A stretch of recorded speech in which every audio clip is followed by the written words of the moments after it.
Fase dakwah terang-terangan Part 3. Pada saat dakwah mulai gencar, maka pemuka-pemuka Quraisy tidak dapat menerima lagi perlakuan para sahabat yang terus berdakwah. Dan bagi mereka, mereka anggap para sahabat mencaci maki Tuhan-Tuhan mereka.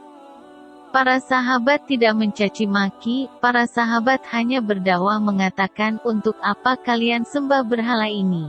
Batu, kalian yang pahat, kalian yang ukir, kalian yang taruh, kalian yang beri nama, untuk apa disembah?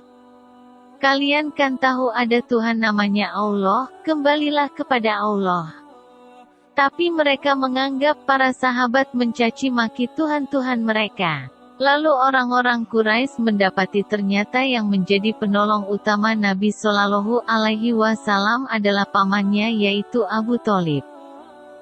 Abu Thalib dalam keadaan kafir saat itu, tapi Abu Thalib melindungi Nabi Shallallahu Alaihi Wasallam dan mereka mau menyerang Nabi Shallallahu Alaihi Wasallam. Tapi tidak berani karena tradisi pada saat itu, jika ada satu orang diganggu maka sukunya semua membelanya. Lalu yang terjadi, mereka datang ke Abu Thalib lalu berkata, "Wahai Abu Thalib, keponakanmu ini sangat mengganggu kami, sementara ia berada dalam naungan Anda. Kami minta biarkan kami yang mengadilinya atau Anda yang memberhentikannya." Abu Thalib menjawab, "Tidak mungkin, itu keponakan saya, jadi tidak boleh ada yang mengganggu, jika ada yang mengganggu akan terjadi perang suku." Maka pulanglah orang-orang Quraisy dengan kekecewaan. Tapi Nabi Shallallahu Alaihi Wasallam terus gencar setiap hari berdakwah. Akhirnya mereka bertemu kedua kalinya dengan Abu Thalib. Mereka mengatakan hal yang sama dengan sebelumnya dan mereka mengatakan, "Kami sudah tidak sabar wahai Abu Thalib."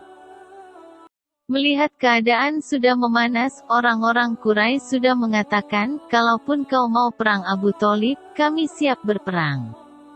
Maka Nabi Shallallahu Alaihi Wasallam pun dipanggil oleh Abu Thalib. Kemudian mulailah Abu Thalib bertanya, "Apa sebenarnya yang sedang kau bawa ini wahai ponakanku, ajaran apa ini?"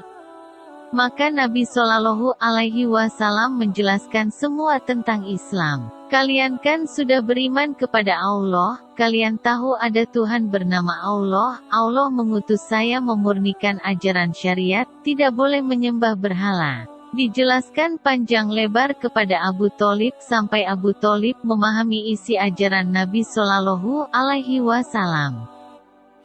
Abu Thalib setelah dengar penjelasan Nabi Shallallahu Alaihi Wasallam mengatakan, "Ajaran ini tidak salah, kenapa mereka melarangmu? Baik ponakanku, kira-kira bisa tidak ajaran ini jangan engkau sebarkan kemana-mana, ke orang-orang yang mau saja. Daripada kamu setiap tawaf dianggap mencaci maki Tuhan-Tuhan mereka atau kamu tinggalkan saja ajaran itu, kamu kembali ke ajaran nenek moyangmu."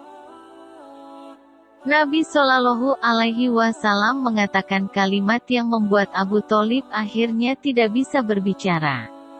"Demi Allah wahai pamanku, seandainya mereka itu meletakkan pada tangan kananku matahari, di tangan kiriku bulan, supaya aku meninggalkan apa yang sedang aku dakwahkan ini, maka aku tidak akan pernah meninggalkannya." Abu Thalib yang saat itu sedang duduk dengan kepala-kepala suku yang lain, tiba-tiba mengatakan, "Luar biasa, kau pertahankan. Kalau begitu dakwahi, tidak apa-apa, silahkan." Melihat tekad Nabi Shallallahu Alaihi Wasallam yang begitu besar dalam mempertahankan dakwah Islam, maka Abu Thalib dan teman-temannya juga mengatakan, "Demi Allah kami pun akan menolongmu walaupun engkau mencaci maki Tuhan-Tuhan kami, sampaikan saja apa yang ingin engkau sampaikan." Maka dengan pertolongan itu Nabi Shallallahu Alaihi Wasallam lebih gencar lagi berdakwah.